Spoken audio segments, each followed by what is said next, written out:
Hello বন্ধুরা, আপুরা, আসসালামু আলাইকুম। কেমন আছেন আপনারা? আশা করছি ভালো আছেন। আমিও আল্লাহর রহমতে আপনাদের দোয়ায় ভালো আছি।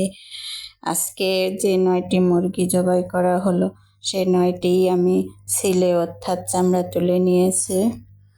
পিস পিস করে কাটার আগে আপনাদের সাথে শেয়ার করছি। এদের পা মাথা একটি বাটিতে রেখেছি।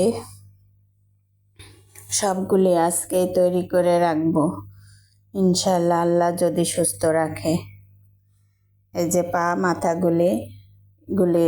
মাথাগুলি কেটে নেব, সাইজ করে নেব, আবার পাগুলি গরম পানি দিয়ে সব উঠায় সাইজ করে রেখে দেব। আল্লাহ যদি সুস্থ রাখে, কাজ ফেলে রাখা আমার পছন্দ না। আমি মনে করি একদিন কষ্ট করব আর সেই কষ্টের ফল 30 দিন ভোগ করব, অর্থাৎ একদিন মুরগিগুলো কষ্ট করে তৈরি করে রাখবো। আল্লাহ